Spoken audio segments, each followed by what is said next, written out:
And we're back, ladies and gentlemen. Welcome to a show about shows, episode 46. Do you smell what the pod is cooking?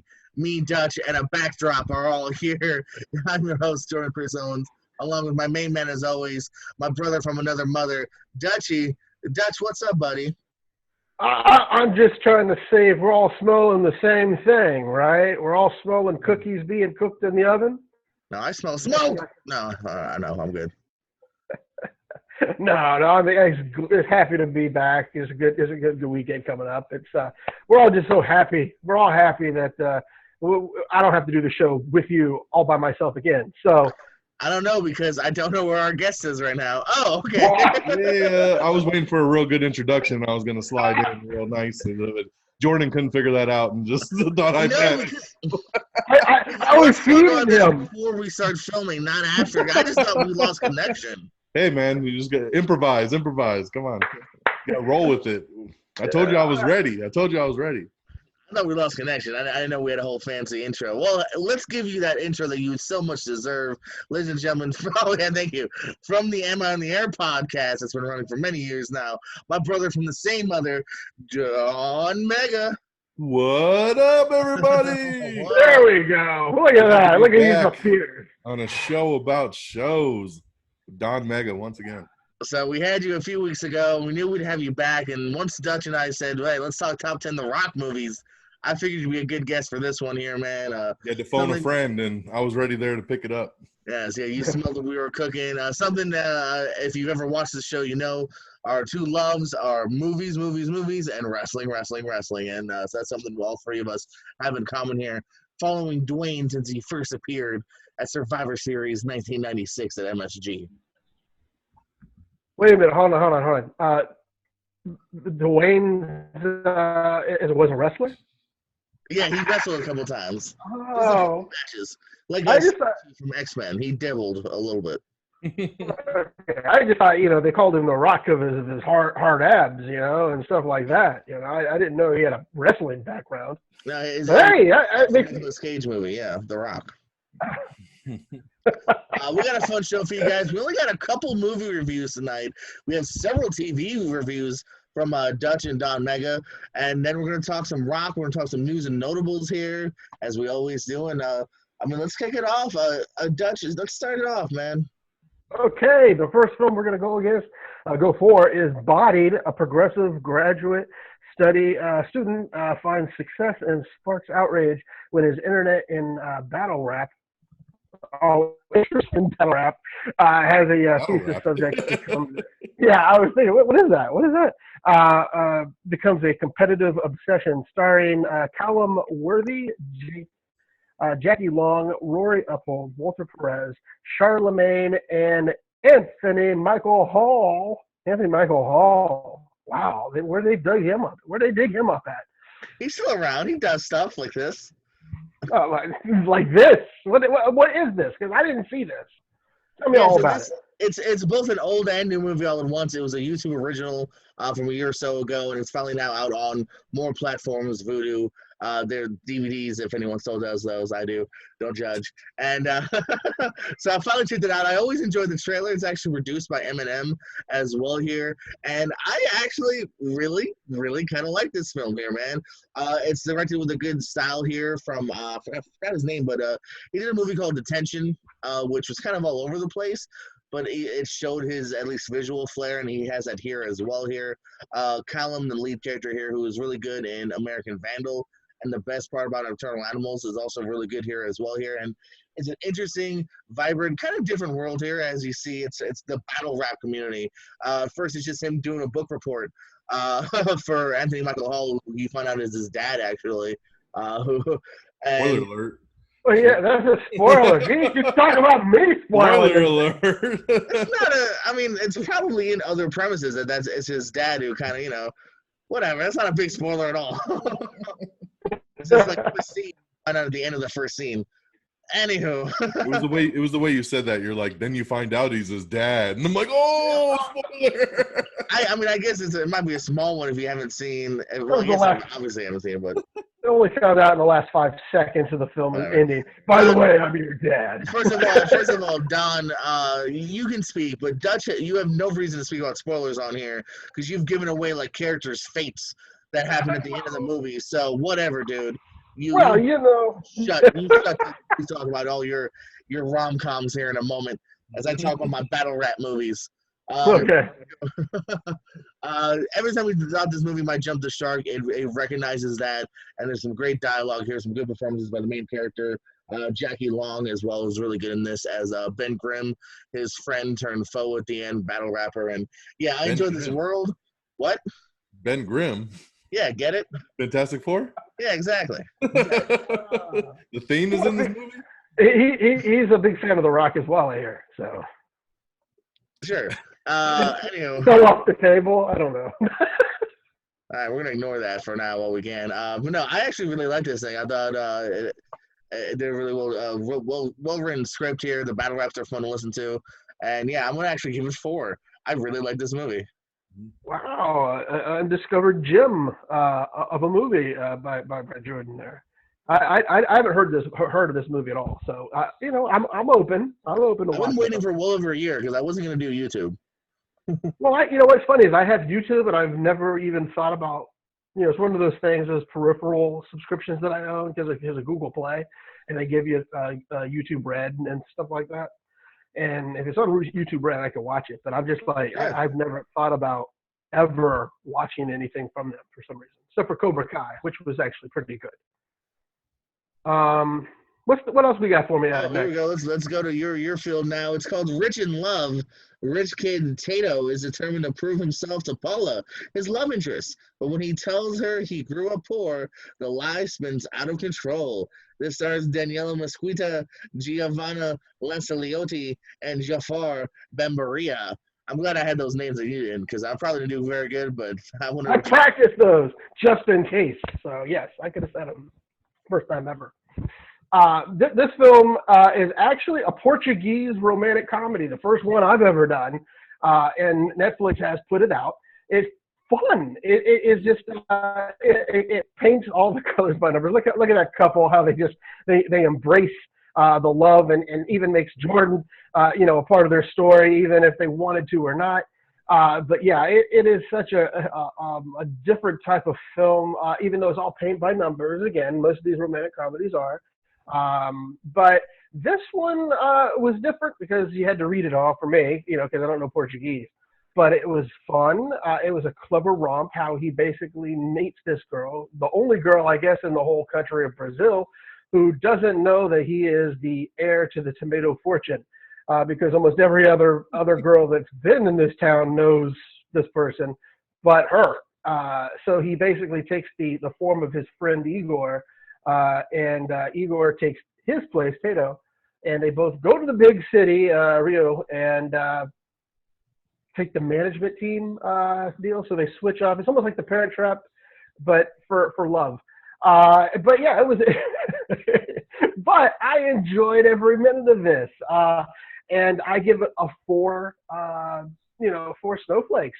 Very good. Thumbs up on Netflix. Tomatoes? 4 tomatoes. It's probably 100% fresh on my end. But yeah.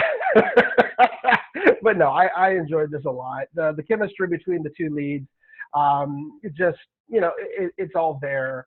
And like I said, it was well produced, well written, and it's of course, like every other romantic comedy, there's always holes you can drive through. But other than that, it is a fun film. Don, what did you think? I'm just kidding. I know you didn't see this. All right, let's have the next movie. The next movie we have is called The Haunt. On Halloween, a group of friends encounter an extreme haunted house that promises to feed on their darkest fears. The night turns deadly as they come to the horrifying realization that some nightmares are real. This stars Katie Stevens, Will Britton, Andrew Caldwell, and Shazia Raja. Jordan, I didn't see this one again. Again, a horror film. What do you got for me? The battle rap horrors are for me. The rom-coms are for you, Dutch. So we've seen this premise done a few times these last couple of years. What was it? Fright Fest, Blood Fest. Basically, going to a haunted house, and guess what? It's more than just frights. This one here actually might be my favorite of the three, though. Here, this one actually kind of takes its time with tension. There's not a whole lot of false scares. Couple of brutality scenes that are worth it for the gore wise here, and so yeah, it's not breaking the wheel here, but with the good, it's done. The sound was done by Skywalker Ranch. The score, it's all the little things they do correctly here. You know what I mean? And even later on when they get unmasked, that's kind of a cool little reveal as well. So there's a lot of little things working here to actually make this a worthwhile horror romp. So if you like horror, if this sounds appealing to you, I think it's worth checking out. It's a smaller budget film, but they actually do really well with what they have given. I think the solid three stars for me. So, again, I've seen this premise before, but this one actually I thought had the most fun with it, oddly enough, of all three, even though it was probably the least budgeted of the three that I can come up with in my mind the last year or so. The clown behind you kind of looks like the killer clowns from outer space kind of motif, the mask anyway. Well, everyone has kind of a different mask. If you look up the images online, everyone's kind of that's just that one character. No, okay. No, I'm just saying that it looks like that kind of ode maybe to an older type film. So I don't know. Well, that's only the half of it when it comes to the review here tonight, because the next one is the half of it. When a smart but cash-strapped teen, Ellie, agrees to write a love letter for a jock, he doesn't expect to become his friend or fall for his crush. This stars Leah Lewis, Daniel Deemer, and Alexis Lemire. Dutch, talk to me about the half of it. This out the gate, if to me, the film that came out, Leah Lewis and Daniel Deemer do a great, they're a great combo on screen. Those are the two behind you. I can't wait if there's a sequel already. I'm just foreshadowing what I'm going to tell you about this movie. It is a great take. It's almost like a Sergio de Bergerac type film, or Roxanne, if you want to put it up more up to date with, Steve Martin and Daryl Hannah, how he fell in love. But what happens is that she discovers who she is truly in this film. It's just like an LBGT, I think that's how it works, community film. But I didn't realize what it was until I watched it, and I was like, this is a great take. It's a very woke film, I guess, in a small little town, and sometimes it's called Squiddish, and it's like I said, the combo of those two kids and acting and falling for the girl, it just works in so many ways. Fabulous movie. Up and down. It has a great story between father and daughter. It has a great story between two people who become unlikely friends, and then they learn to love one another for each other because the jock basically turns his back on his now friend because she comes out to him, and especially how she likes him, likes her, his love interest. And it's just a great portrayal of just high school angst. But it's a great rom-com, and it's not the way it ends like you want it to end, but it's just a great piece of work. I gave this one. This is so far 5. This is how good it was. 5 snowflakes. Netflix, give me a sequel. You see how wide these eyes are, both me and my brother. Yeah, I know both. It is an unbelievable film. If you have not seen it, you have to watch it. It is just unbelievably good. 5 times. Well, some surprises here, man, for the movie reviews here. All good reviews, actually. We had 3s, 4s, and 5s, and only 4 movies to talk about here. So kind of nuts. Last week, I don't think we had any 4s, and we talked about a few. Don, I know we're going to talk about some shows. Any movies that you caught up on this week? Nope. All right, let's talk about some shows then. What do we got here? You got a list. I got a list. We all got a list. There's our first one. Jordan, you moderate this one for us. I hate that picture so much. It's like every time I get on Hulu, that's the backdrop that shows up, and I'm like, I had to, like 3 times when I saw it on Hulu. I was like, "What the hell? What is this?" You know, I don't my like. daughter to be like, "What is that? And why is that guy coming out of his underwear?" Yeah, and I'm like, I don't know either. I really don't. But I guess we're gonna start off with Dave, so I haven't watched this yet. Wait, I I'm keep coming seeing out of it. his underwear now. Hey. Yeah, so Dave on FX, following my white boys rapping day, I guess, because this is also about a white boy rapping. This is kind of based slightly on a true story, probably obviously turned up a bit, of Little Dicky. He's a real rapper. You look him up on YouTube, millions of views. And he finally has a TV show now. This is actually produced by Kevin Hart, of all people. And yeah, I've always liked the track record for FX comedies, from It's Always Sunny in Philadelphia to Louie to what is it? Man Seeking Woman, Better Atlanta. Atlanta, yeah, and so far they have a good track record. So I was kind of in What We Do in the Shadows. So I was kind of in from the get go, and yeah, I kind of really enjoyed this show here. 10 episodes. It just finished this week here, following Little Dicky, played by Dave Bird, and it's funny. It goes some places. It's a really raunchy sense of humor at some points here. So get ready for that.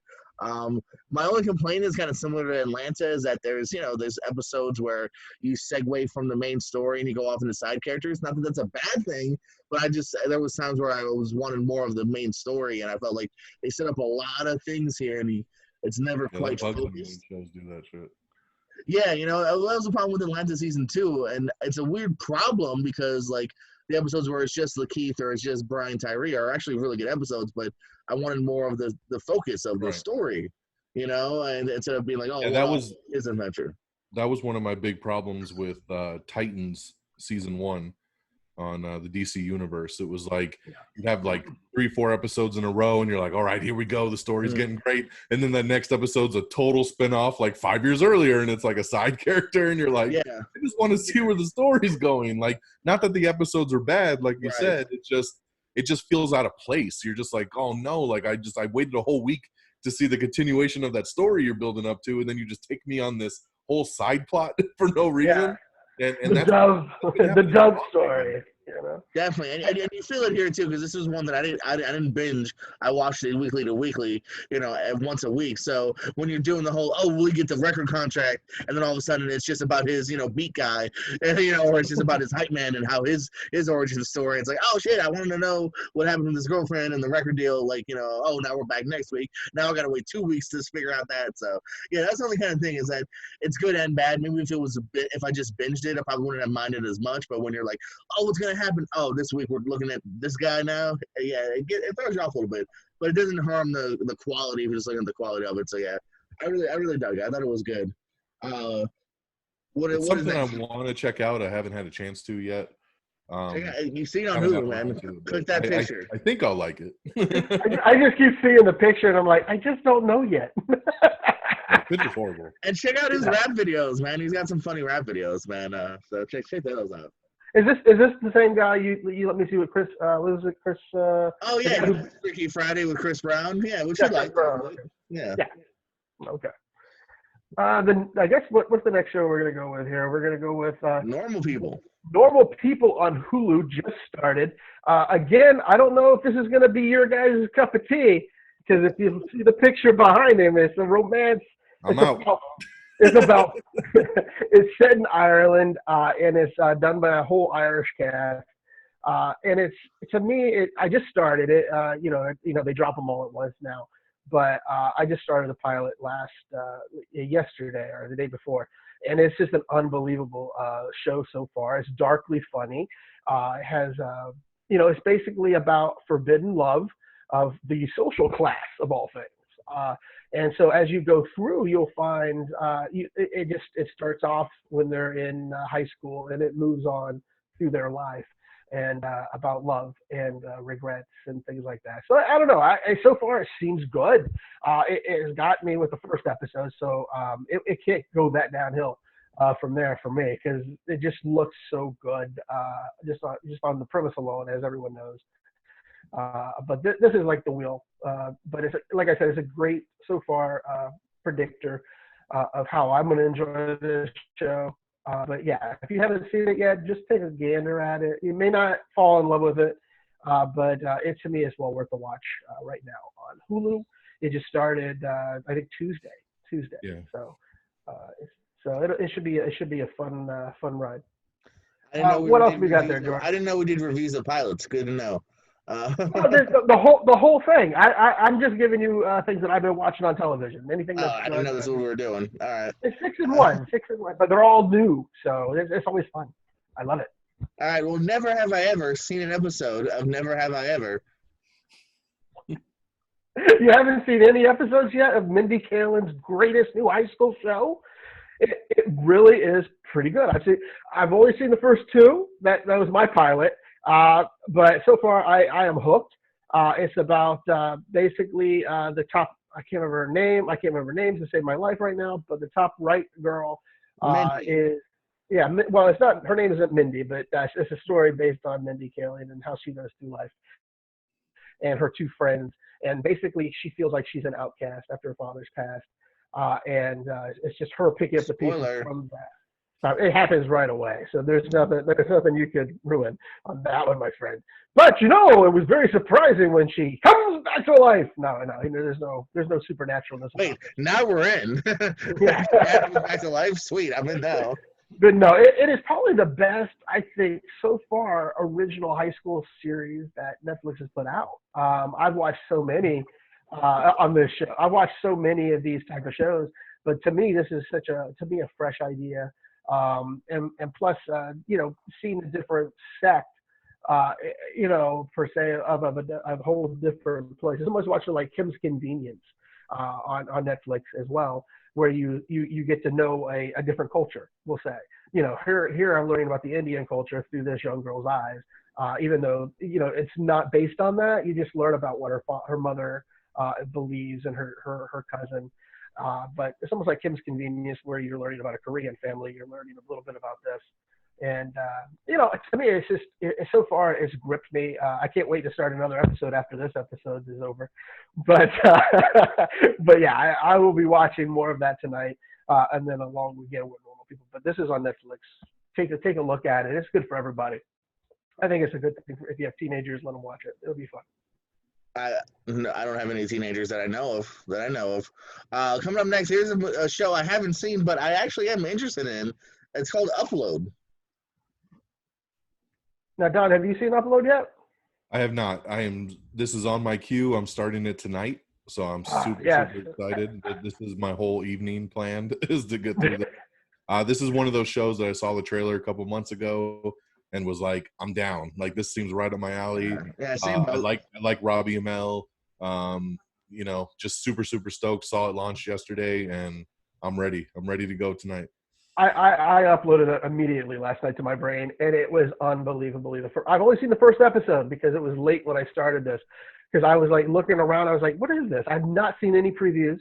I've not seen anything like that to this point, and I was like, I finally got around to it. And I said, "You know what? It sounds like a good premise. I'm not even going to watch the preview. I'm just going to jump in."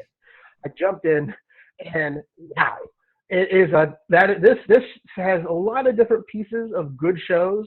In my mind, what was the one just recently that just wrapped up with Ted Danson? I just can't remember off the top of my head. Good Place. Yeah, it has a little bit of The Good Place in it, and it has a little bit of some other shows you kind of look at, but it works very well so far. And the characters that they're painting right now, it has a nightmare premise for the main lead, and I'm not going to go any further into that. But you guys will figure this out as soon as that gets brought up. But it is, like I said, it's heaven, virtual heaven, basically, where they save your consciousness and put you into in this rich place to live. And only the rich get to go there, but you'll find out. But it is like I said, so far I'm only one episode in, and it is so charming, and the cast just blends and just melds so well together. It's well worth a watch. You will be. It'll be good, but trust me. I have a feeling you guys will. That's Amazon Prime, by the way, for anybody out there. I don't know on Amazon Prime. So the next one I haven't seen is Defending Jacob on Apple TV. Yes, that's my turn. Woo! Yeah. So yes, I am loving this show. This show just started last week. on Apple TV. They launched the first 3 episodes, and then episode 4 came out yesterday. This is why I didn't start upload yet, because I had to watch episode 4 of Defending Jacob. This is based on a best-selling book. Pretty much Chris Evans stars in it, so it's really cool to see him in a TV show. This is a limited series kind of thing. He's married to Michelle Dockery, and their son, who I forget his name, but he's one of the kids from It. He was the main kid who was James McAvoy in the second movie. And so he's coming home from school one day, and he finds a dead body in the woods, and it's a classmate. And they end up arresting him for the murder of this kid. And basically it's just this murder mystery. Did he do it? Did he not do it? Is he being framed? And so forth. Super intriguing. It's not a super fast-paced kind of show. I mean, it's kind of slow burn, but the performances are outstanding in this thing. And I'm really curious, like, I could see it going both ways, that the kid did it and that he's also being, he's just taking the fall for it as well, too. I can't speak highly enough for this show, man. I mean, Apple TV Plus has really been killing it with a lot of their shows lately since they launched. And this is a streaming service. It's only $5 a month. So I highly recommend that people sign up and check it out, because there's some good stuff, man, with The Morning Show, Servant, Truth Be Told, now this. I mean, there's just so many shows on there that are all really top-notch quality, and I'm loving Defending Jacob. So I really wanted to take a moment just to kind of shout that show out and give some love to Apple TV, and definitely check it out, man. Chris Evans, dude, kills it in this. He's great. He's a lawyer who's actually on the case when they find the body, and then once they find out his son's involved, they take him off the case, and just trying to prove his son innocent. It's really, really good, so check that out.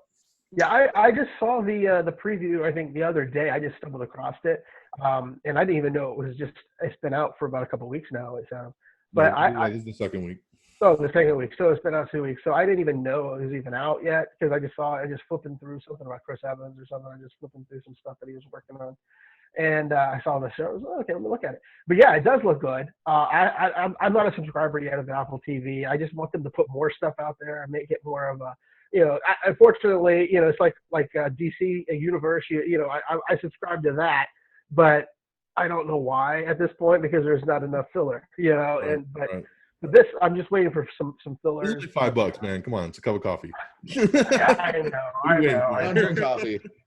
DC Universe costs more, and they got way less content. Yeah, and I pay it annually. Here's how you solve that, Dutch. Cancel DC Universe. Done. I've already paid annually for DC. I can't help it. That was I did the same thing. Don't worry. It was cheaper that way. Yeah, it is. It's cheaper. If Apple were to say, it's not cheaper if you wasted your money and you're not using it. No, I'm using it. Trust me, I'm using it for a lot of things. But well, I can tell you, are you an Apple user or an Android user?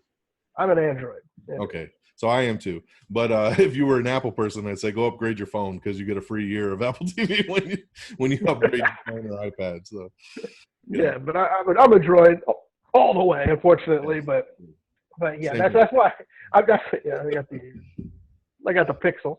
Yeah. I'm really on Samsung. Samsung. Okay. But yeah, check it out. It's worth the $5, man. There's a lot of good shows on there. Yeah, I'm gonna have to check it out myself. Yeah, I've been looking at it. Obviously, I love Chris Evans. I think he's a great actor all around. So cool to see him doing a series now, even if it is limited. Get at least one season of him. And yeah, I was actually gonna ask you too how much it was. $5 ain't bad. $4.99, baby. I might delve into it. Is it a free trial? I think there is a free trial. I don't think it's long though. I think it might be a week or something. But they didn't give a 30-day trial like everyone else has. They might have upped it due to everything. So you never know. I'll look into that. CBS gave me like a month, and then after I canceled it, CBS was like, "Want another month?" I was like, "Oh wow." Which one was that? CBS. As soon as I canceled the free month, it was like, "We'll give you one more now." Was that the All Access? CBS All Access? Yeah. Okay, then the next show we have is Black AF. That's on Netflix. I haven't seen this. Who's reviewing this? Is that you, Don? Again. Hashtag Black AF. So this show kind of almost had me at a love and hate relationship with it. I saw the trailer, thought the concept was really funny. It's one of those, they've been doing them a lot lately, right? Like the kind of fake mockumentaries based on real people, but it's not really themselves, or like hyperized, kind of versions. And so Kenya Barris is the guy who created Blackish and Mixedish and Grownish and all those, and he's a big producer. Rashida Jones in the show plays his wife, but obviously they're not married in real life. So it's about their family, and it's being shot in a documentary style. His daughter's trying to get into film school, so she's documenting their lives just so she could submit that as her like intro tape. And I loved the trailer, and I was all about it. Then I started watching it, and the first couple episodes are just they're not that great. There's some good laughs here and there, but overall, I was kind of like, And then my wife, after I think episode 2, she dropped out. She was like, I'm done with the show. And so I kind of continued, though. It's 8 episodes, and I'll tell you, I finished it last night. The first 4 are rocky. The last 4 are actually really, really funny. I super dug the second half of the season, so I was glad I stuck through it. There's some really heavy laughs in the second half. I think everybody kind of finds their footing, and all the characters really get to do something in that second half, whereas the first half kind of feels rocky, like they just kind of threw these people on set one day and said, you're a family, and then they were trying to figure it out. But where in the second half, they did get that bond going, and it's really funny.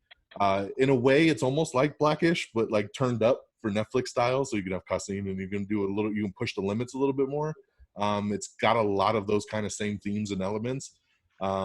But it was really good, man. So like I said, I finished it last night, and definitely the back half is way better than the first, but worth checking out for sure on Netflix. If something like that sounds like it's up your alley. Yeah, I thought your wife has like maybe a 2-episode threshold. It sounds like, but I have a 3-episode threshold. If after 3, if you haven't got me by 3, it's usually going to kick me to the curb. But good thing you told me about this. So if I do watch it and I'm not hooked by 3, I'll give it a little bit extra. So okay. It's kind of how I felt with Russian Doll. I don't know if you guys saw Russian Doll on Netflix. I did, yeah. But I felt the same way with that. Like the first couple episodes, I was like, I don't know about the show. And then it really picked up in the middle and kind of finished strong. So kind of in the same vein. So sometimes it's worth to stick it through the hard times. Well, that's always a good, especially with a short series. And it's not uncommonplace. There's plenty of sitcoms or even any genre where you look back and you go, oh wow, those first few episodes, they're finding those characters. You know what I mean? They're finding what's funny about them, and it takes a little while to get into it. I mean, Office, Parks and Rec, you can name so many where later seasons and later episodes are way better than the first few. You know what I mean? They're finding their footing. So not surprised to hear. And hey, I love me some Rashida Jones. So it's great to see that she's back on TV or Netflix. So something I'll probably have to check out at some point here. Oh yeah. Okay, the next show we're going to talk about, we go to CBS All Access. We're going to it. It's Interrogation is the name. Interrogation. So so that's me again. Since I didn't have no movies, I've really been going hard on the TV side. So what's good though is I want to know what this is like, because I've been looking at it on my CBS Access, and I just haven't had the goal to push it yet. Yeah. Well, what really sucked me in is the concept behind it. So this is one of those almost like choose your own adventure kind of series, right? So it's based on a true story about a cold case back in the 90s where a kid is arrested for killing his mom. They find him, and he calls the cops. They come. His mom's dead. They think he did it. He ends up going to jail for it. And he's in jail for a long time, so it kind of has a big time span that goes across. And the way you kind of watch it, say it's 10 episodes. I believe it's 10 episodes. So the first episode you have to watch first, and then the last episode you watch last. But any of the episodes, the 8 in the middle, you can watch in any order that you want. So it's kind of interesting because they explain in the beginning that when a cold case is reopened by the police, they don't look at evidence in chronological order. They mix it around and they look at different things to find clues. So that was the way they wanted you to view the show, was to kind of bounce around and be like, oh, I want to watch the testimony from his friend, and I want to see what the girlfriend said, and then I want to see what his dad said, and you can kind of jump around, and then you find up at the end to the last episode to see what happens. So I'm on episode 6 or 7 right now out of the 10, and it's interesting. The first episode, we were like, okay, it's all right. And then as it kind of gets going and you start to see it from different angles, and you see kind of maybe dirty cops and this and that involved, it also makes it interesting. So it's a cool thing. I'm not going to say it's the greatest. I'm not going to tell everybody to stop what they're doing and jump on Interrogation, but at the same time, it's intriguing, and it's one of those shows we've been kind of slowly burning throughout the week. late at night after the kids are in bed. So, it's something to check out if you have CBS All Access for sure. And I thought it was something unique that you can kind of bounce around with the episodes. So are you going like in order, or are you I'm actually going in order because to me, I don't really see much of the point to be like, let me jump to this person or that person. So I'm just kind of going through it the way it's laid out on the actual program. I'm afraid I would forget. I'd be like, shit, did I do Yeah. I mean, I think that's another thing too, is like, hey, I'm on episode 4, now I'm on 5. Like, I don't want to just start jumping around. So was I on 3? I can't remember. Encouraged to jump around though. Yeah, but that's a pretty cool theory. I dig it. So I might watch it after I watch the other 3 that I have planned tonight. I might plug that on around 1:00 in the morning, see what it's like. Exactly. The next one I've never heard of this. I didn't even know it was on. This is the 2nd season, I think. Songland. Songland, baby. So you haven't even heard of it? Never heard of it till today. Okay, so Songland is a reality show that is songwriters coming in and pitching their songs to musicians. And at the end of the episode, the musician, whoever they have, so you can see kind of in the background there, the first season had like the Jonas Brothers, and they had John Legend and different people, Macklemore, One Republic. And so like what they do is, so these songwriters come in, they sing a song that they've written, and whoever the artist is, towards the end of the episode, they eliminate a couple people. The final 3 songs that they like, they go into the studio, they tweak it, they make a final version of it, and the winner gets their song picked by that artist to be recorded and be on their album or be a single or whatever. So I love music, man. I love usually musical kind of shows like this.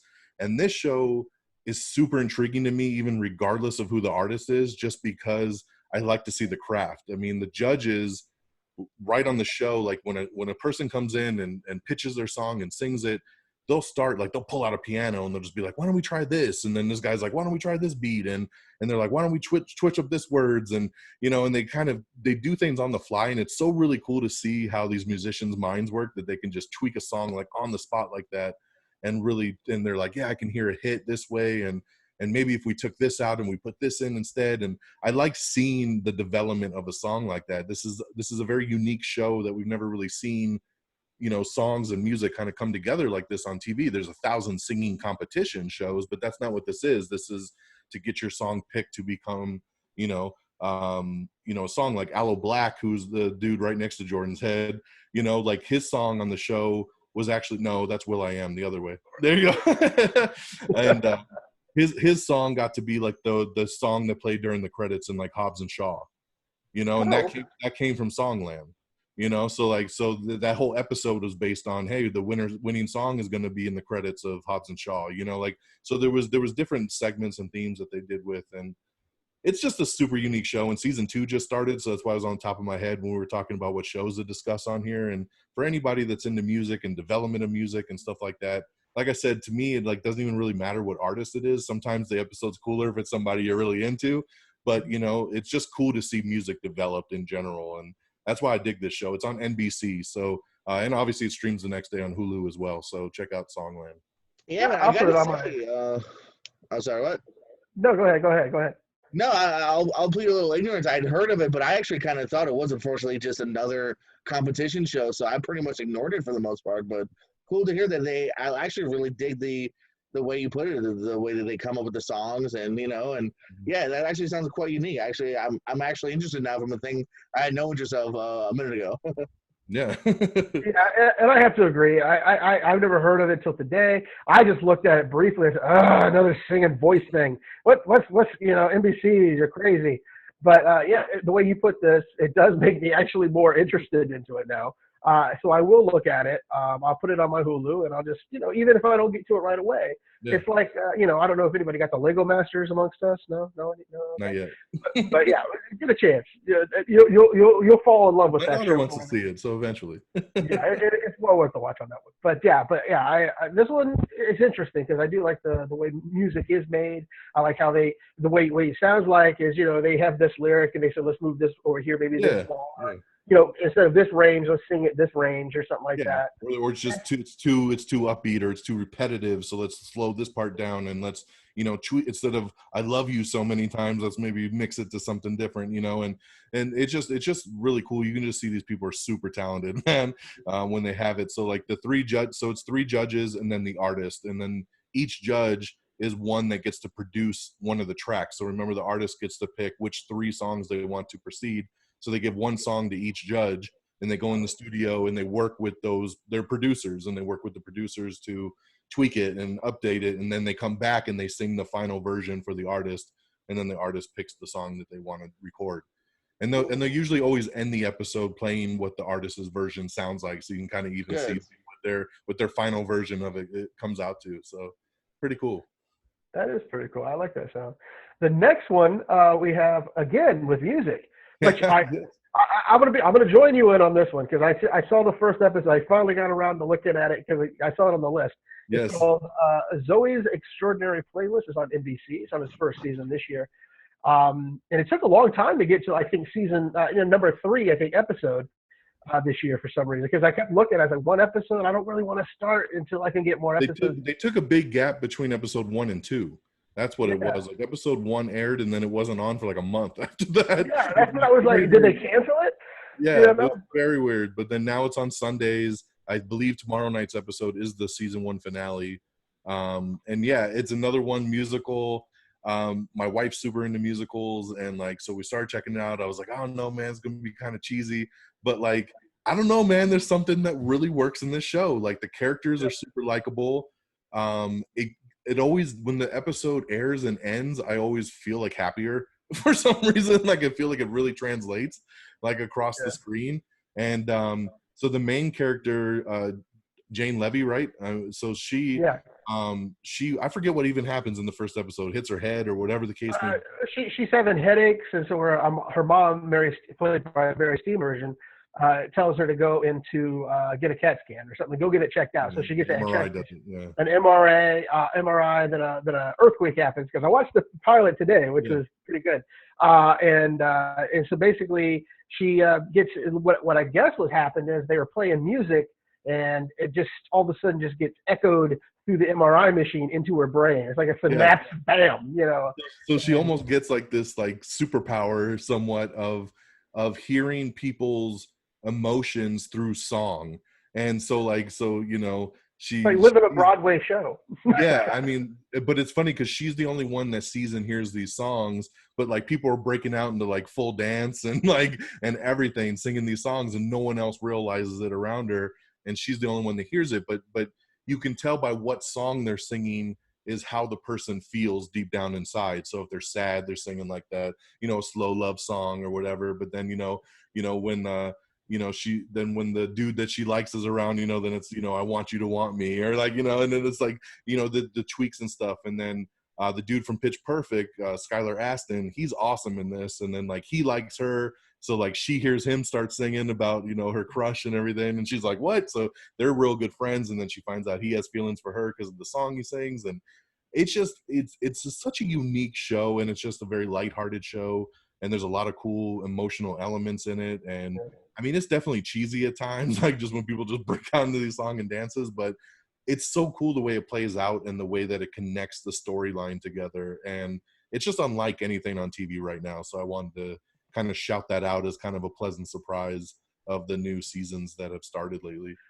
And I agree. The only episode I've seen, like I said, I waited till they kind of built a lot of episodes so I could, if I get into it, I could binge it pretty well.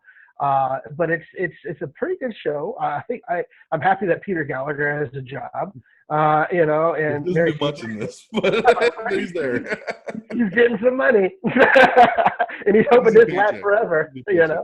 But yeah, I enjoyed just that first episode. I can't wait to see the second episode again. And it'll be to me, it'll just like I said, it's like you said it really. It's like a treat to watch something so different on television that you're not usually seeing. The only thing that came close to this was when I was younger, Cop Rock. And that was only lasted a season, thank God, Stephen Bochco in his musical debut. But yeah, a lot of these shows don't make it, but I'm hoping this one does, because it just pulls everyone in there is so talented just from the first episode I've seen. My buddy Justin was actually singing the praises of this himself. So you're the third persons that I've heard have now said, singing the praises of this. And yeah, look it up now. Yeah, the first episode at least on this side is saying January 7th, and they didn't come back till February 16th. See, Weird month and a half gap. I don't know what happened there. I think they tried to play it like a special preview, like check out this new show that's coming soon, and so they aired the first episode early, and then they kind of went into it. I remember a month and a half now later. Well, the thing is, though, I was about to take it out of my queue. I was like, wait a minute, there's only one episode in this whole month. Why that? Yeah, and so I was about to, I said, I'll get to it later. And then all of a sudden, the next thing I said, you have 3 new episodes to watch. I was like, oh, I forgot to even cancel that show. It's not canceled, and so I was very happy. And I've always liked Jane Levy. She was on a show I really enjoyed called Suburgatory, which I think canceled like 3 seasons or so, and she was in the Evil Dead remake. So I like her. I'm glad she's got something else that she's the leading lady of. The last show I put out there, because I love the show. It's called Modern Love. Again, rom-com and serious love. It was a show put on Prime, Amazon Prime. It has only 1 season, came out last year, but I finally got around to watching this. And all it is little vignettes. Each episode is a vignette of love, in a different type of style. One is, the characters as you see behind Jordan. Those are the stories that they're talking about, reinvigorating their lives together, finding someone that you didn't realize that you loved, or going through a bad breakup, and from being happy to being sad, basically. But it got renewed, I think, for season 2, I believe, on Amazon. So it's well worth a look. It has a great cast. Just look at behind you. My goodness, I don't know all their names. That's bad. Tina Fey, I know. Dev Patel, Anne Hathaway. Yeah. Catherine Keener. Yeah. So there you go. You're naming them all. I'm bad with names, as you know, but it's such each episode is fun. I mean, so far I'm in the 3 episodes, and I'm enjoying every ounce of them. And it's just well written. I think they're based off of New York Times articles or something like that, either that or the New Yorker. But it's well to watch it. It's a good watch. If you want to watch something that's kind of sweet at times, or sometimes you feel bad for it, but yeah, most of the time it's sweet. So take a look at it, Modern Love on Amazon Prime. And I think that's it. Unless you guys have another show you want to sneak in there. Cheers. Has anyone heard about? No, I'm good. I love that show. Okay, that is something. Are you still rewatching that like 1 episode at a time, or? No. It took me almost 1 year to watch all the episodes, because I watched one every day before I went to bed. But hey, Jordan, there's a dude behind you. He says something. He's smelling something. Does he ooze charisma? Can you just get out of the way, and we'll, Don and I will just talk to this character for a little bit behind you. Hey, how do you doing there, Rock? But today's his birthday. Hey, happy birthday, Rock! And not planned. This was not a smart, pre-planned decision to talk The Rock's best 10 movies on The Rock's birthday. We're just lucky AF. Yes. And that's going to be another show that you're going to see on Netflix, Lucky AF, hashtag. So. Yeah, hashtag Lucky AF. So you want to start it off there, Jordan, or how's this going? Whatever, man. I can start it off here. We're talking The Rock, Dwayne Johnson. You know him from many things here throughout the year, starting off with this, I was going to say Scorpion King, sorry. As a Scorpion King, In the Memory Returns, and then just kept steamrolling from there, man. Multiple-time world champion, and now multiple-time world champion of our hearts. Great SNL host. He's on TV shows. He does reality shows. In fact, I don't know if you guys heard, the Time Games is going head-to-head with Monday Night Raw. So I don't know if Vince is happy about that. So, the guy does literally everything. He's a producer as well. His daughter might be a wrestler soon. She's training. And I think we can all agree, God, do we love Dwayne. Me and Don's mama love Dwayne. Everyone loves Dwayne. Just fantastic guy. And so, yeah, let's talk Dwayne The Rock Johnson here. My number 10 is actually his first starring role. I'm going with Scorpion King. Number 9, it's not a sequel or a spinoff of Fast and the Furious. It's Faster. Number 8 is The Other Guys, right, bottom right. Number 7 is Snitch. Number 6 is maybe the most recent or one of his, maybe not, Hobbs and Shaw. I have it number 6. And cracking into my number 5 here is some of the great buddy duo of him and Kevin Hart in Central Intelligence. Something that I think I've seen 3-4 times, actually. It's a fun throw it on movie, man. The chemistry between those two are awesome. You see it again in Jumanji. You see it briefly in Hobbs and Shaw. Hopefully he's in the sequel to that as well. These two, man, I hope they're someone that does a movie every 2 to 5 years for the rest of their lives, man, because I love to see these two on screen together, just having fun. Lil Kev, Big Rock. Even their Instagram and Twitter videos hyping up this movie was hilarious. And yeah, man, this is just a funny movie, man. It's silly. I feel like if other people had this script, I probably wouldn't be having this discussion in the top 10, but these two elevated to such a really great fun flick. Yeah, I'm not gonna comment any further on that one because it's somewhere in my list as well. So absolutely, man, sounds good. Let's go clockwise, screen-wise. Mr. Mega, our guest. Let's hear your 10 through 6. Thank you. Yes, the love for The Rock is deep. That's why, when Jordan hit me up the other night and was like, we're going to do top 10 Rock movies, you want to come on? I'm like, hails to the yeah. I love Dwayne The Rock Johnson. I feel like I'm always reporting news on my podcast about him and his projects because this man does not sleep. He's got to have some multiplicity clones down in his closet. And, because I just don't understand how he has the time between, when he was doing Ballers and 3 movies a year and Titan Games and producing a million other things and popping up on, he's had so many shows. He had a couple shows on TNT and TBS and he is just always coming out with something. I remember I did a special episode of my podcast probably a year or so ago that was all based on The Rock's career. I dedicated a whole episode just because I used to make a joke on my show that we'd get to a segment called Rock Rolls, and it was always about what The Rock signed up for next, right? So I did a whole spin-off episode about Rock Rolls and kind of chronicalized his whole career and everything he was signing up for, and it's crazy, man. And then when Vudu a couple months ago allowed me to start creating lists, one of the first lists I made was the Rock's list, and I dumped all his movies into one category, which helped me out making my top 10 because I just went to my Rock list on Vudu and looked through and said, okay, let's put this together. So this one was hard for me, man. It was really hard doing a top 10, especially too because I know we talked briefly, Jordan, about it last night, and it's like there's some movies where he just kind of popped up in real quick cameo kind of roles. And then even movies like The Other Guys, right? It's like, I love The Other Guys, but it was almost hard. It was hard for me to put it in the top 10 because it's like, he's out of it in the first 10 minutes, So it's like, is that really a Rock movie? Like it was hard to kind of judge that kind of stuff. I love him in Be Cool, but he's such a side character in Be Cool. So I had to kind of move that to the side. Even Get Smart. I love Get Smart so much. I love him in it. And I love the twist with him in it. But once again, he's not in it super much. So I was trying to limit my 10 to the movies that he has more of a screen presence in. I had to shout out a couple little extra ones too, because I love Skyscraper. I love Skyscraper much, and it almost made my top 10. That was a real pleasant surprise for me.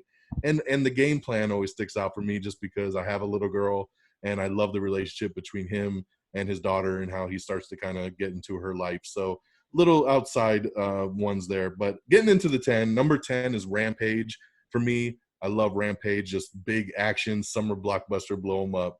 Number 9 is Faster, so I match you there with that one. I love Faster. That was kind of right after all the Disney movies, right? That was when he was doing Race to Witch Mountain and Tooth Fairy and everything, and then boom, Faster came, and he doesn't even talk much in the movie. He just murders people, and it's great. So the Faster's number 9.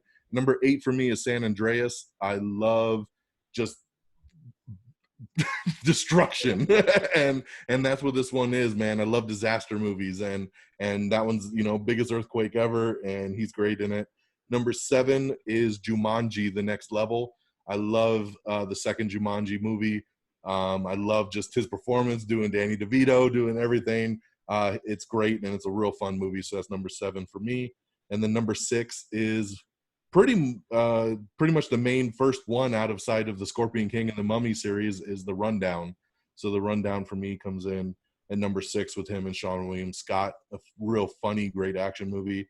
And then cracking into the top 5, the latest and greatest, Hobbs and Shaw. So we got our first big Fast and Furious spin-off movie, one of my favorite movies of last year. So Hobbs and Shaw makes it at number 5. Very nice, very nice. I would say my honorable mentions, actually, Rampage is one of my honorables. And what else was I thinking? But Skyscraper 2 as well. They right on that eked end. And Gridiron Gang. Shout out to Gridiron Gang. I like them. I'm just state. I like them all. So it's hard. There's none I don't like. Where was Southland Tales and Doom? They were at the bottom, but I do like them still. But at the very bottom. They could relaunch. They could relaunch Doom again. We could retry that if we want with The Rock. They did. I don't mind Doom. With The Rock. No, but The Rock would not touch that thing with the by far. Well, the new video Carl game, Urban, baby, him and Carl Urban. the new video game just dropped. It's on fire. So he could be talked back into it. No, he wouldn't be. No. 25 it wasn't good. People would be like, seriously, dude, you win again? Like, no, he wouldn't. For 25 million, yeah, he would. No, anyway, get 25 million somewhere else. Nah, he'll do it. Anyway, my bottom 10 would be number 10, G.I. Joe Retaliation. I kind of like that one a lot. It was Roadblock, I believe in that. So yep. Number 9 was the Rundown. Number 8, I have Gridiron Gang. Is number 8. Number 7, Race to Witch Mountain. I don't know why I enjoyed that a lot more than people give it credit for. It was a fun kids film. And number 6, we have Walking Tall. Probably, just a great little film. And it just showed me right then, we've seen other ones, with the Scorpion King. Because number 5 is my Scorpion King. But Walking Tall to me really showed that he could act a little bit, and he could do the holding on to the action side as well. But Scorpion King, is my number 5 on this list.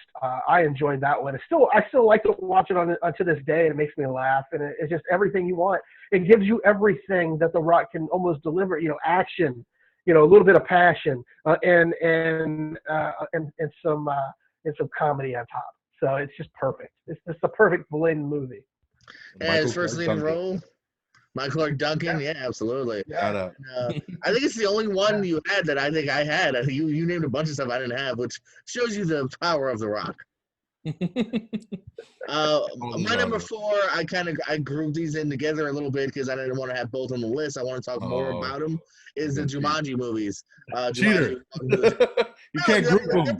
You gotta pick one. They're both pretty even to me to a very large degree. I'll even go Welcome to the Jungle just because it is the first one and it's original concept compared to the second one that just flipped it a little bit here. And yeah, just a great ensemble cast here. It's fun to see The Rock. Is it someone else is inside his body, so you got a lot of great laughs here. And yeah, just another really fun movie. One you can bring the family to as well, which is always fun. Laughs are there, adventure is there, and yeah, Jumanji, my number 4. Are we going around for this? Yeah. You're sorry, haven't found your flow yet.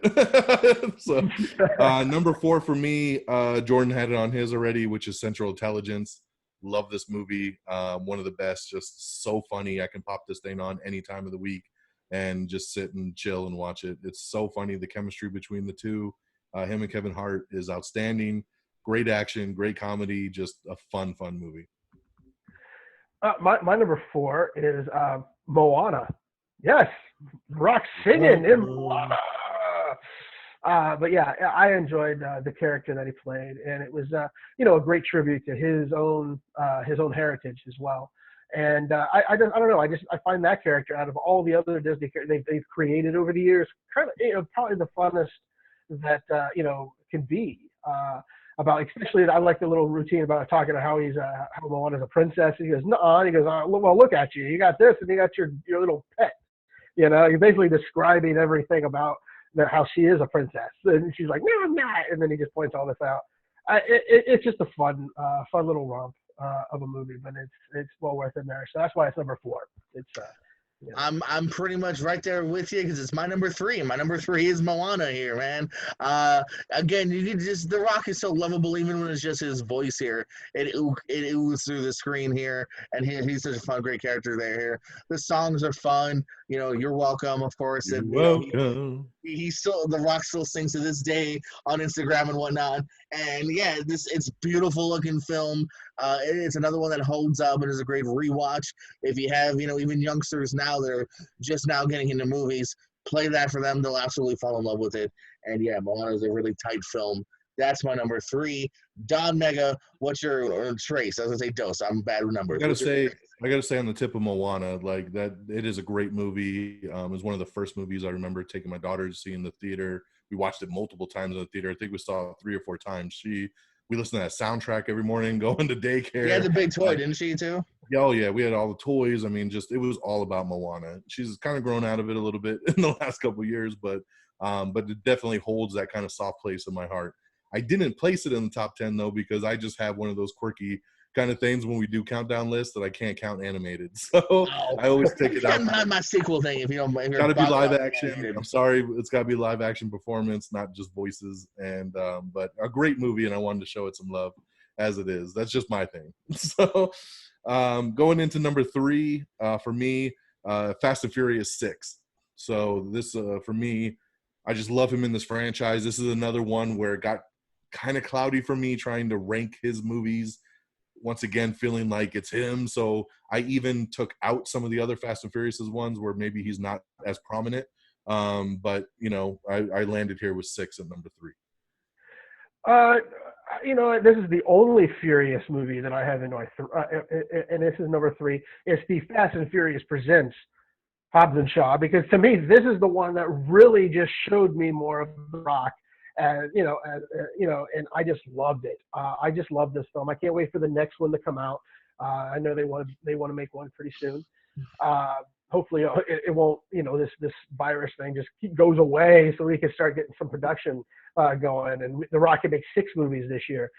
So we can just stack them out. Just throw them out. But yeah, I just love this film. The between him and Statham. Just great chemistry. And then, of course, you brought up, Jordan, bringing in Kevin Hart just for that tiny little bit, Kevin Hart, Ryan Reynolds, fantastic cameos. Oh, yeah, Ryan Reynolds, I forgot, yeah. And, let's bring in Ryan Reynolds and Kevin Hart in the sequel as well and just make them. That was the plan, no? That's the plan. Yeah. As a main staple. So I just want it to happen. So it's like their own little Cracker Jack team, those 4. And just I can just picture how great that movie's going to be. And then bring in Roman Reigns too. Come on, let's bring him in. Give him one some word dialogue. Yeah. Give him going. And go. You want a latte? Or something like that. Give him that role. Just you want a latte, and he's kind of. Give him something. But yeah, that number 3 is Hobbs and Shaw on my list, and it's just so much fun. And I've watched it a couple times since. So. My number 2, Don actually just talked about it. It's very hard to pick which Fast and Furious because I think every Fast and Furious he's been in actually has been really damn good. 7 might be my favorite, but if we're going with The Rock, gotta go with 5 or 6 here. So let's go with Fast and Furious 6. And that is what it's called. It is Fast and Furious 6. Yeah. They always have weird titles. I forgot. Yeah. Fast 7, Furious 9. So these movies really started ramping up, man. I mean, what a weird history of this franchise from the first one, which is kind of serious, to kind of a throwaway sequel, to the third one that I never saw, to then just really ramp it up and becoming the Fast and Furious we know to this day, introducing Hobbs and Shaw, now the spin-off it has. And so, yeah, these are just crazy, crazy fun here, and The Rock adds to it. That's why The Rock is sequel Viagra. That is true.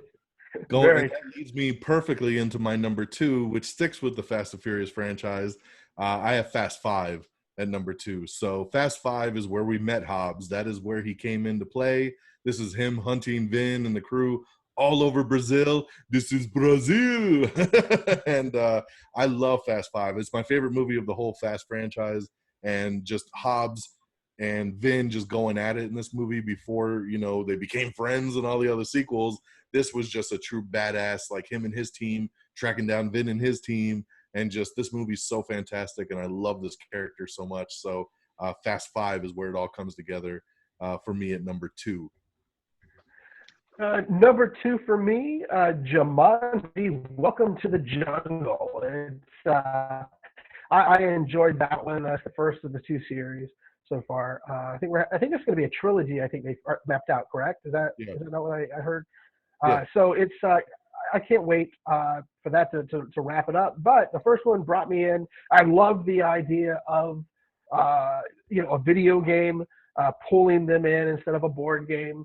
I kind of I just like that move and the way they took into those characters and power limits and and how cake is such a weakness to Kevin Hart, and there's no that smoldering that superpower of smoldering. I wish I had one of those superpowers like that. It's not a very big one, but that smoldering.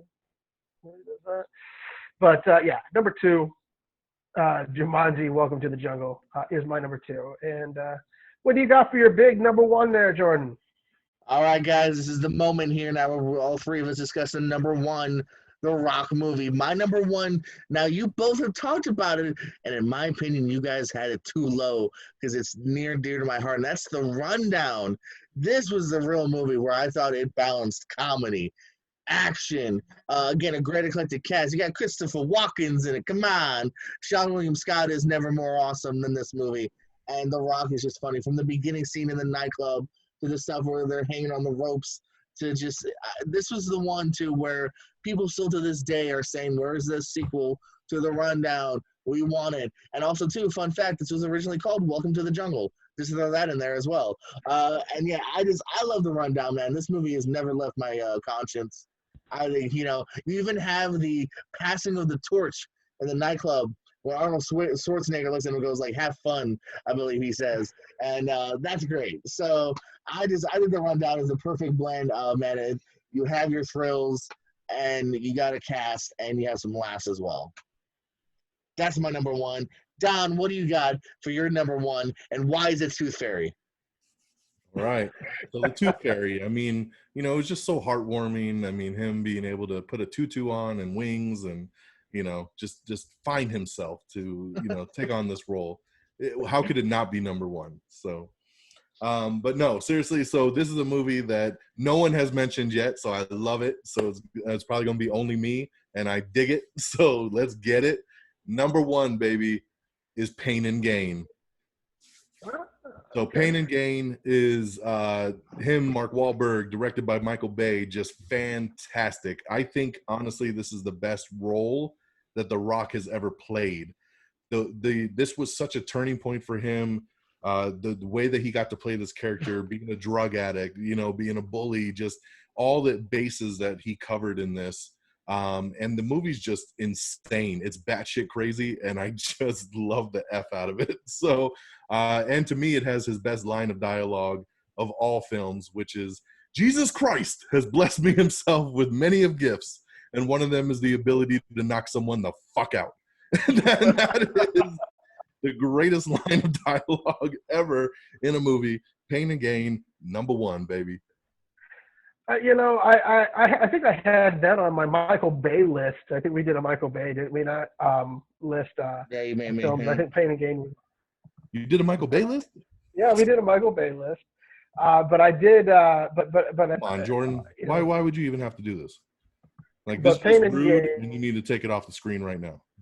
But I got to tell you though, my number 1, and I think we all discussed it briefly, and that would be CIA. The CIA is now part of this. Central Intelligence, The Rock, Kevin Hart. I just love this from the very beginning. It reminded me of that fat guy in the shower being thrown into the gym. Okay, it never happened, but it could have been. But I just love the unicorn. What was it? The fanny pack, I believe, or the unicorn shirt. The unicorn shirt, and he had the fanny pack as well. It's just the way I would want to dress if I had The Rock's body. It's like, come on, hey, come and just test me, But no, there's just a great charm about this character, still living about the high school past, his I guess you could say it's a man crush on Kevin Hart when he was in, because he was the only one who would ever protect him in high school. So he thought that's who he'd always want to be, somebody like him. And so who's he lean on? And it's Kevin Hart's character, who really doesn't want to be leaned on. He's already got his own issues and his career and his family. But yeah, I enjoyed this film. Made me laugh. I've watched this probably about a dozen times, and it doesn't get old. So my number one is Central Intelligence with Kevin Hart, as long, of course, with The Rock. So that's my number one. Awesome stuff here. We all have different ones. We had several films out here. I mean, for top 10, I mean, we probably talked about 15, 20 movies easily here from The Rock. Let's ramble through our list real quick here just to go over. For me, number 10, Scorpion King. 9, Faster. 8, Other Guys. 7, Snitch. 6, Hobbs and Shaw. 5, Central Intelligence. 4, Jumanji, Welcome to the Jungle. 3, Moana. 2, Fast and Furious 6. And number 1, Rundown. Mr. Mega? Yeah, number 10, Rampage. Number 9, Faster. Number 8, San Andreas. Number 7, Jumanji, The Next Level. Number 6, The Rundown. Number 5, Hobbs and Shaw. Number 4, Central Intelligence. Number 3, Fast and Furious 6. Number 2, Fast 5. And number 1, Pain and Gain. And my number 10 is G.I. Joe Retaliation. Number 9, The Rundown. Number 8, Gridiron Gang. Number 7, Race to Witch Mountain. Number 6, Walking Tall. Number 5, Scorpion King. Number 4, Moana. Number 3, Fast and Furious Presents Hobbs and Shaw. At number 2, Jumanji, Welcome to the Jungle. And my number 1, Central Intelligence. Very nice there. So shout out to Dwayne on his birthday. He turns 48. Dwayne, you don't look a day over 28. We love you. Many more years to come. If you decide to run for president, you have all 3 of our votes. Absolutely. I don't even care what his platform is. I just vote. No, it was just, babies are delicious. Eat babies. I go, well, okay, The Rock wants me to eat babies. I'm not going to fight it. So I hope we see you hosting SNL, doing many more movies, maybe a couple more matches, whatever you want to do, Dwayne. We're here for you.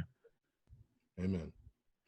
So, Jordan, it's now time for the show. My favorite part of the show is news and notable stuff. Yes, I don't know why I love this part, because I get educated by you. And tonight I can also be educated by Don if he has any good news. So everybody, just inform me of what's going on in the world of entertainment this week. News and notables. All right, here, guys. So some stuff to talk about here. The Peacock app has kind of sort of launched. If you have Xfinity, it's already out. I found this out yesterday. My dad came over to me. He's like, "Have you heard of Peacock?" And I was like, "Well," and yeah, so it's out for Xfinity. So I was playing around with it a little bit earlier. None of the new stuff's out yet. I don't know if are they waiting until July 15th? July, yeah. Okay, so that's when it will start rolling out for everyone, Roku, everyone.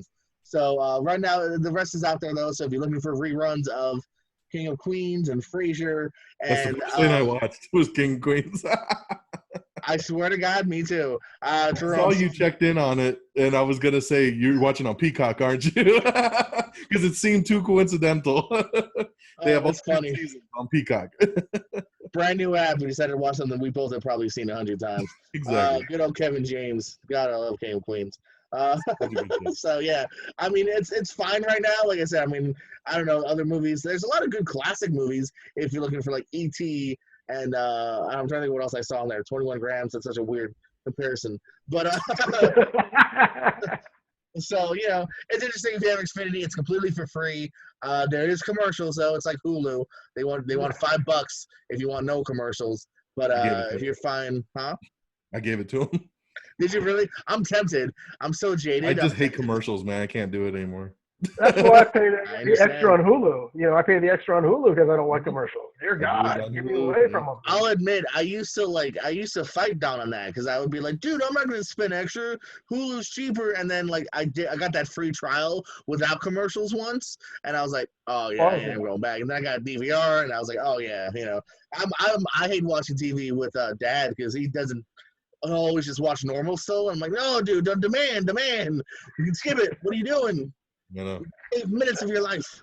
And then if my wife watches DVR, she just never fast forwards to the commercials, and I'm like, fast forward. And what's great now I usually forget sometimes I'm watching DVR or something, and I'm like, what am I watching? And then I'm like, oh, shit, why am I sitting here watching this Mazda commercial? Jesus Christ, you know? And I don't forget.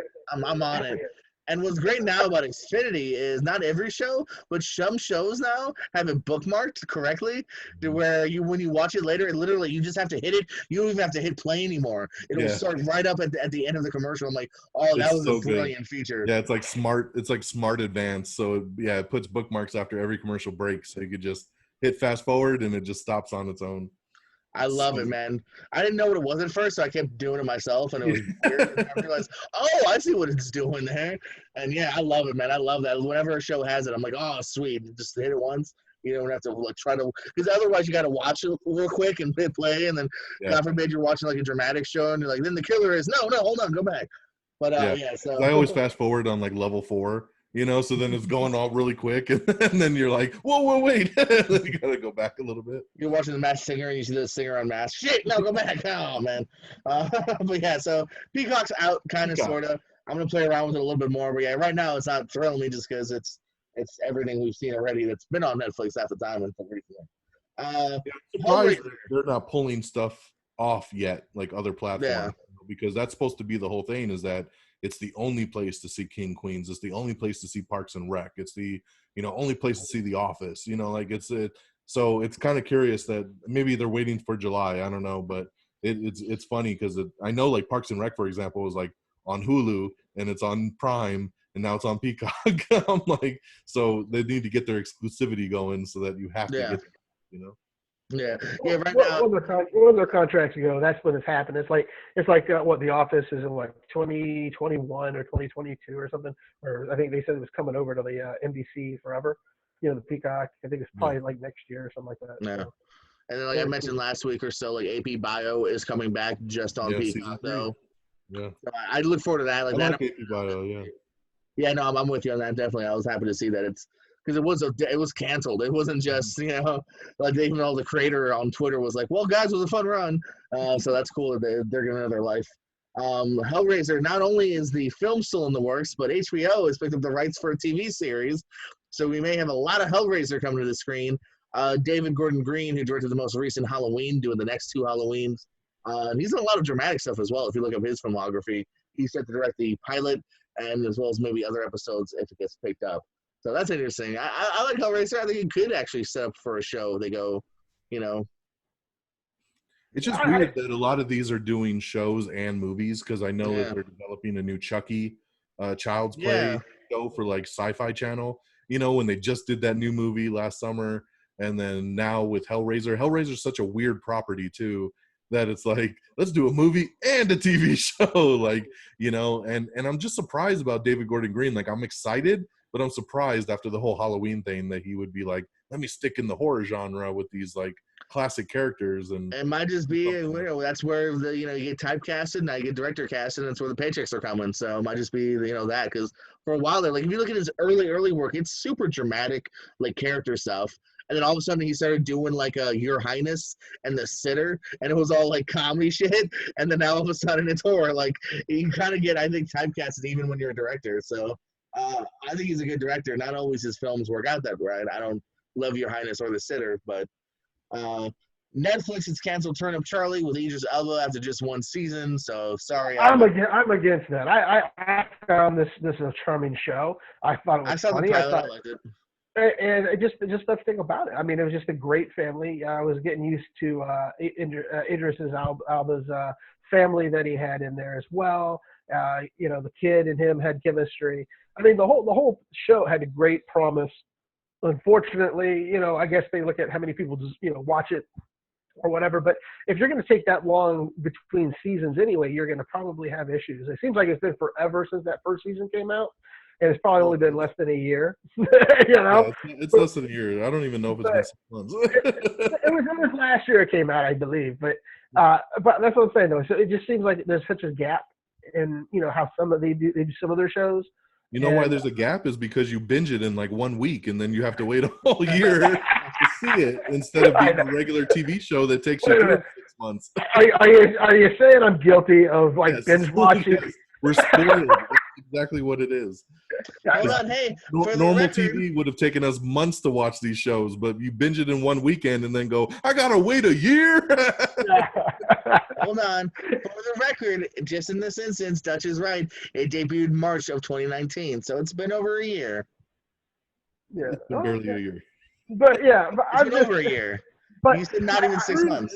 That's barely a year. no, March to Okay, March. anyway. It's barely a year. It's Not May, that old. brother. But what I'm gonna March was a month ago. We're oh, good. 2 months. Barely. Okay, well, still, it's double what you thought. You said maybe 6 months. Okay, double what I Right. thought. Still a But year. what I'm getting at though is that some of these shows they do a good turnaround on pretty easily. I guess maybe they kind of were wishy-washy on it, so they took this long to actually announce that they wanted to do it, even though Idris has always said he'd do it. Well, but- here's my question. I see what you're saying, though. I think I see what you're saying because, okay, if it just got canceled now, a year later, like, what took them a year to decide? Like, is that how long they take to see if people like it? I mean, wouldn't they know in the Netflix first takes a months? long time to do the Well, stats on the shows because you don't know when people are going to find it and watch it, so they don't want to get it. Okay. Well, especially so if you look at Sex Education, that one got re-upped right away. It's like okay, It had the early viewings probably. Exactly. Right away they went, Yeah, all if right, a this show is has obvious. early views right Yeah. out the gate and high viewership, then they're good to go. But if it's another show where maybe it's on the border, Trickling. they're going to say, let's give it a couple more months and see if it has any kind of spike. If not, then Yeah, I understand. And there's a show I can't remember what it was, but it was set back in the '80s or something like that, and it was like canceled within the first. It just came out. I was watching the first 4 episodes of the 10 episode deal or whatever it was, and next thing you know, they say they're canceled. I'm like, no, I'm finishing this out. And you're like, why can't they finish the series? At least give me a second season to finish out whatever storyline you had, because it ended on a cliffhanger. And I'm like, God bless America. Yeah, I mean that's Well, your if I had the money, not from your wallet. I guess I'm you're gonna going have to to get put up the ball out. $5 million to give you a second Absolutely. season. just to give me the Like, satisfaction of an No one else ending. watched it. They're not going to Like, spend I'm it. pissed off. Last Man on Earth, like, ended on a cliffhanger in season 5, but Will Forte's not going to spend the money to do the last season. So Well, I'm just saying, 1 2-hour episode is not gonna hurt you people. yeah, it will. Like, they're no one not. watches It's it. about the money. I don't know. I don't like it when they leave me at a No one likes it. I agree with you from the heart, but it's a matter of financials. If they're like, hey, it costs this much, and we're getting this much viewers. Show I like, what was it, Daybreak with the zombies and the kids and the whatnot. Like, that's not picked up. So it just happens. Yeah, well, it was a cheap show, so that's why I was wondering. So, Anyway, what else? At least What else we got? What else we got? The King of Staten Island, the new movie starring Pete Davidson and directed by Judd Apatow, was going to be a theatrical movie. We're not going to see it following the trend of others. Video on demand, June 12th. It's coming out, which is weird simply just because where the hell's the trailer? I find that weird that we haven't seen a trailer for this yet. I even double-checked just in case I missed it. But I'm looking forward to it. Even Apatow's worst film, I still think it's pretty funny and watchable. I don't think he's had like a stinker yet. And I like Pete Davidson as well. So I'm looking forward to this. Yeah, I love Judd Apatow, so I'm definitely curious for anything he directs. So Yeah. It'll be I'm fun on to see. board. Not the biggest Pete Davidson fan, but I'm sure Yeah. Judd Apatow had a reason for casting him. So. Absolutely. Speaking of funny men, HBO Max has acquired the new Seth Rogen comedy, An American Pickle, and that's set for sometime this summer as well. That's got a weird premise as well, if you've read the premise of that. He plays 2 characters. The first one from the 1920s, who gets trapped in the pickle juice, the brine or whatever, and then he wakes up decades later totally fine, and then is trying to convince his younger generation self to take over the business, something like that. I just remember seeing the premise and going, all right, it sounds weird. He plays his 2 characters in that movie, so I'm down for it. New Seth Rogen comedy. Yeah, no, I hear you on that. And by the way, HBO Max launches on May 27th. So our next streaming service to add to everything. And if you sign up right now, you can actually get it discounted. HBO Max is supposed to be $15 a month. It's $11 a month if you sign up early. And you get instant access to HBO Now. So you can get full HBO access if you sign up today. and then you'll get the full Max access on May 27th when the app launches. So, Well, just a little shout out. what I'm hoping for is people like you and I who have DC Universe.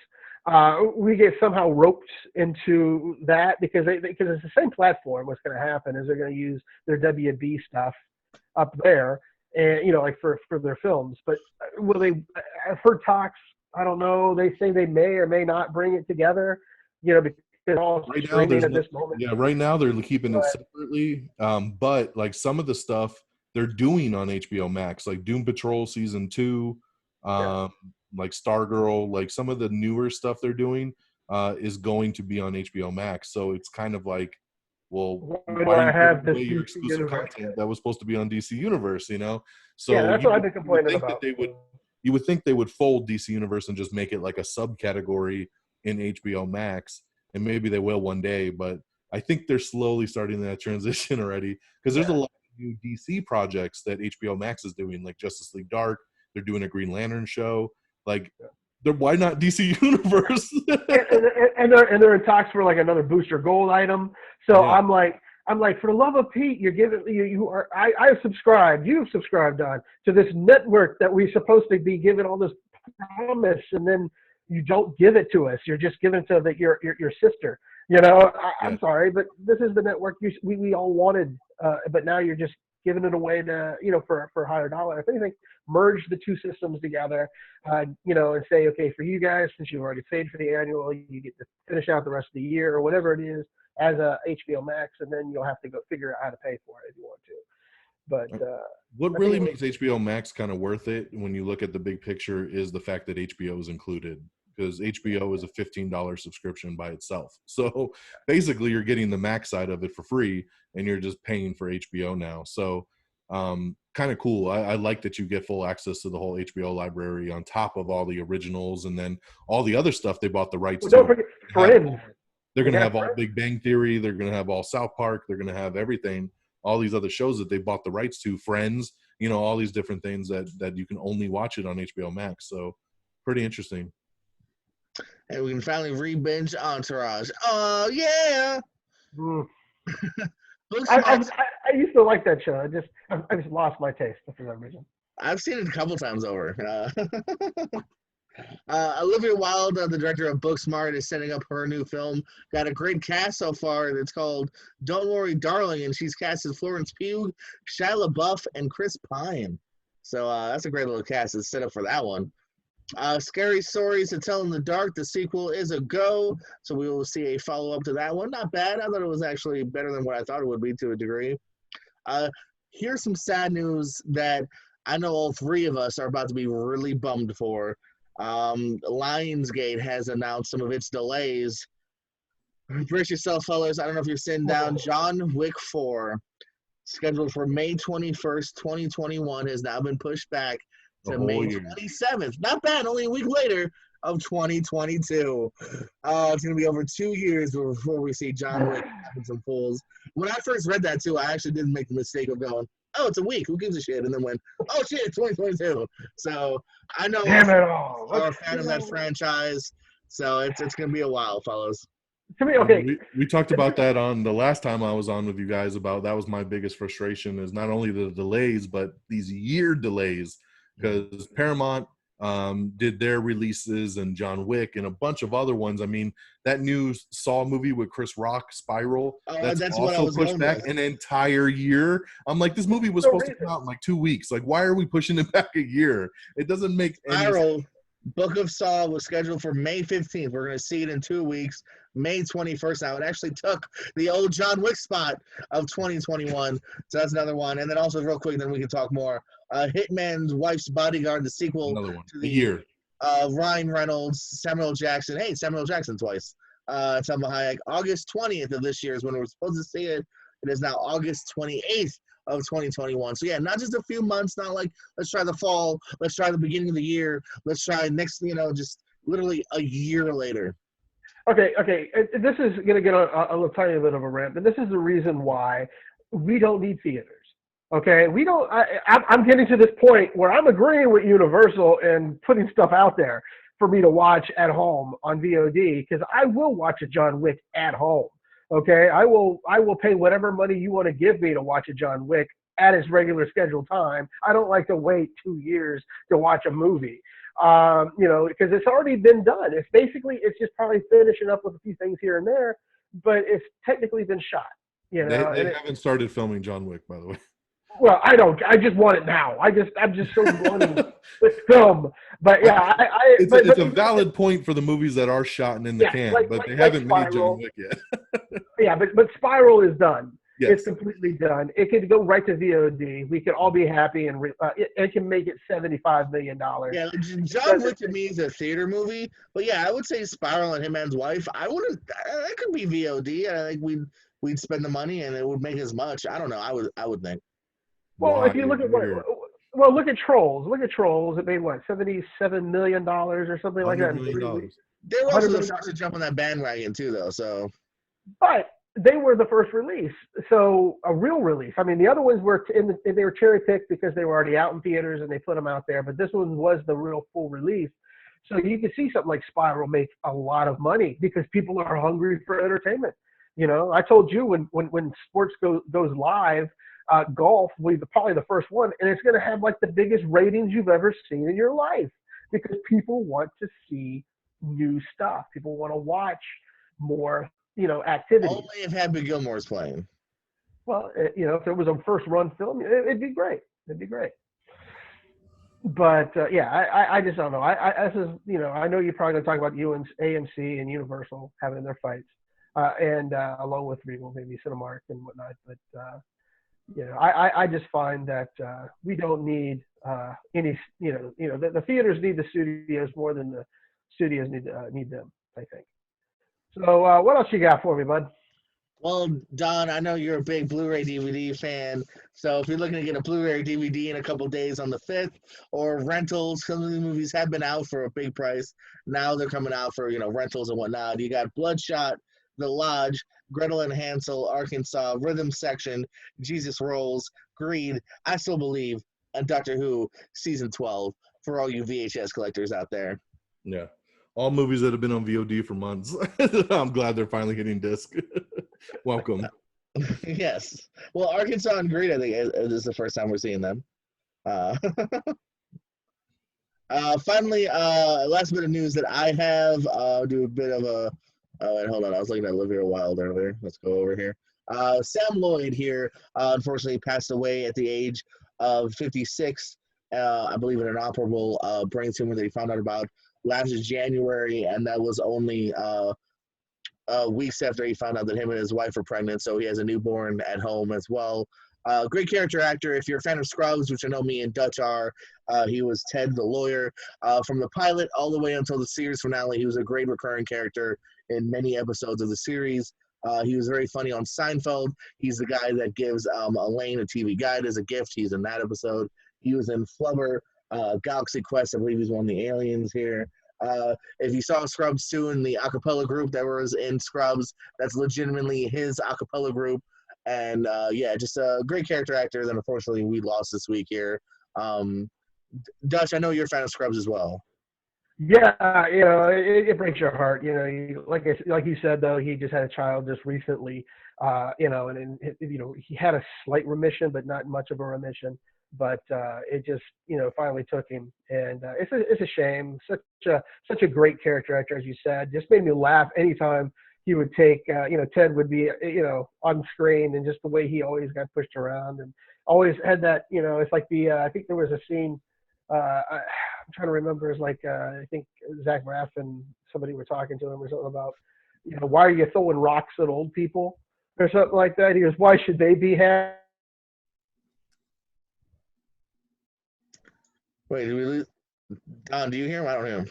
I don't hear him either. Lost your audio, buddy. We can't hear you, Dutch. We hear you, Dutch. Oh, hey, there you are. Okay, we lost you there for a little while. Oh, you lost me. Did I have a voice, or did I? No, you had no voice. We couldn't hear you. Throwing the rocks at other people. Why should they be happy? Is the last thing we heard. Yeah. Other than that, I had a little unstableness. I said for a second. You're lagging.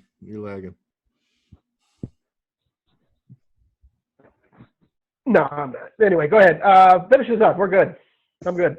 All righty, man. Hey, Don, any last words here for the people on a show about shows? I mean, well, you missed one of the biggest pieces of news, which Dutch hinted at a Tell little me. bit ago, which is the fact that AMC theaters and now possibly Regal as well are saying that they will never play Universal Pictures movies ever again, and they are pissed. They are not happy because of trolls. This is all because of trolls, and yeah, so AMC theaters and Regal cinemas are saying no more Universal films in our theatrical homes. So this is dumb. This is super dumb.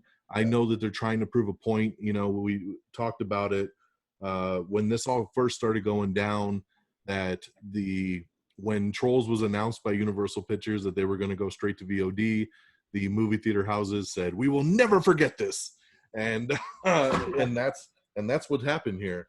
Is they're now doing their punishment, which is we're not going to play your movies anymore.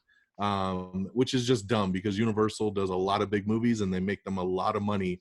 And I don't see this sticking, to be honest, even though they're saying this is not a trick, this is not a ploy, we're going to do this. It's just dumb. I mean, that's Fast and Furious, $1 billion franchise. That's Yeah, I was gonna say, yeah. Despicable Me and Minions that are $1 billion franchises. It's just, they got to get over it. It's the time, it's the age. They didn't do this on purpose when all the movie theaters were open and flourishing. They did what they had to do because there was no theaters. And I think that the reason why I think they're really pissed is because the Universal chief came out and he said, well, Trolls made $100 million. And I think going forward, we're going to have a split model and we're going to do theatrical movies and we're going to do VOD. And that's what pissed them all off, was saying, you're going to do this again and you're going to do more VOD. And so they're saying, well, then we're never going to play you again. So it's an interesting war to see between the studio and the theatrical house. Well, we're going to see Warner Brothers step into this May 15th. We're going to see, because Scooby-Doo is coming to VOD. I already bought it on Vudu. I've already done it as well. And so it's like I said earlier, the theaters can't take this stand. They the studios will always be there. The audience will always be there.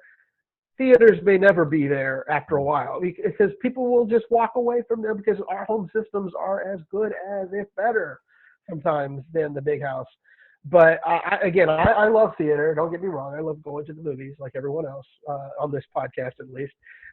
But I just think that it's amazing the gall that they had, displayed. Well, you guys are not in business at the moment. We're still in business. We still have to recoup our financial, gains that we've already spent. So, I see there's no reason. Again, like you said, of course, the Universal Studios guy threw some fire on it a little, put a little alcohol on the fire, by saying he's going to have us, the same day maybe release on some things. But in a way, it can't hurt the theater.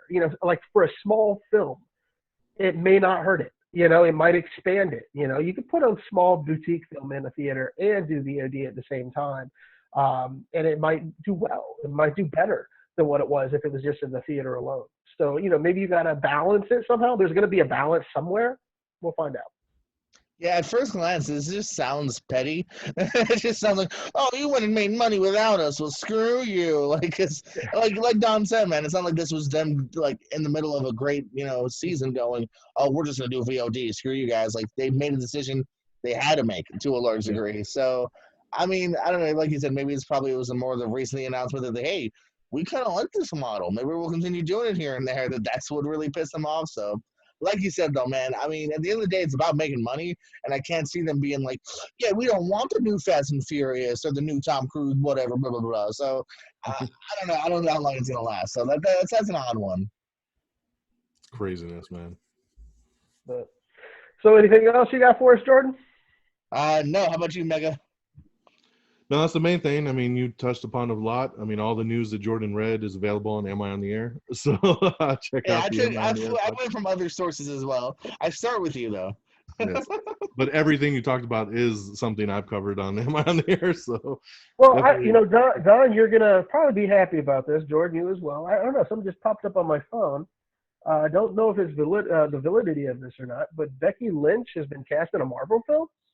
That's what it says on my deal. She's also in a certain upcoming Marvel movie. So, Well, hmm, yeah, I mean, if that's true and it's a good role, then yeah, I'm excited for it. She is yeah, the man.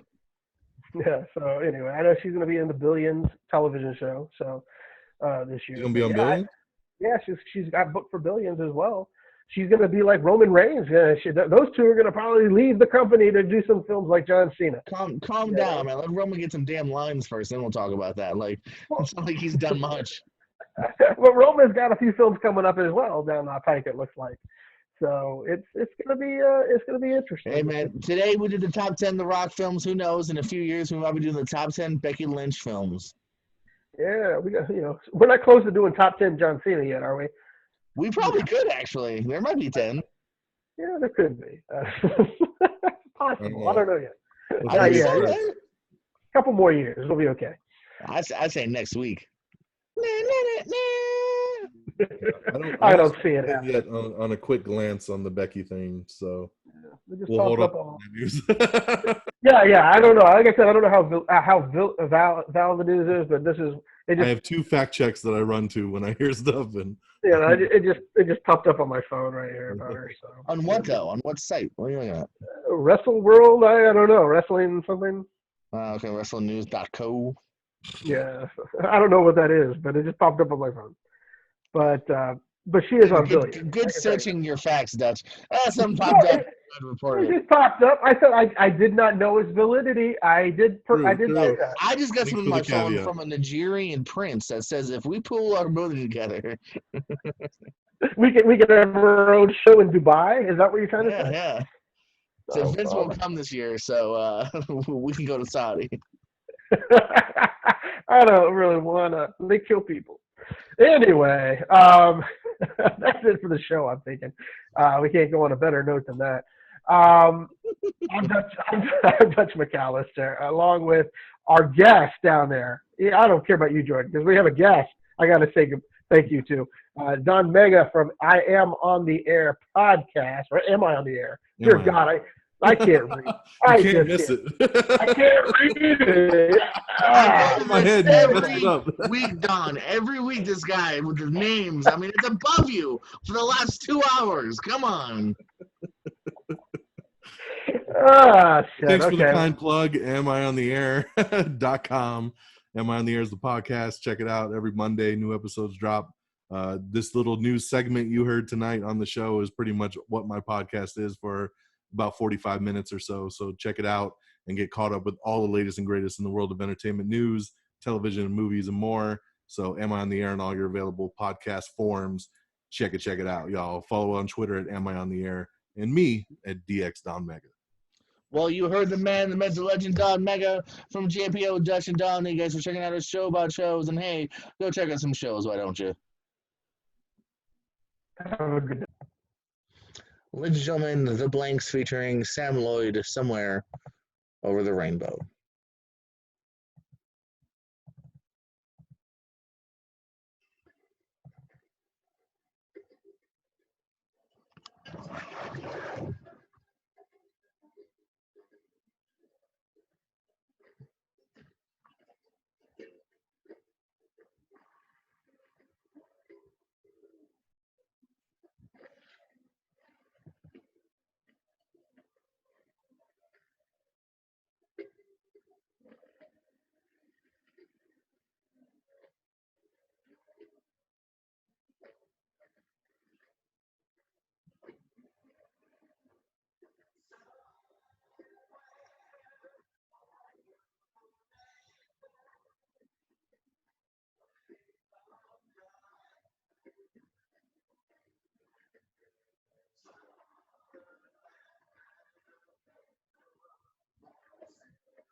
Thank you, ladies and gentlemen, for watching our show about show.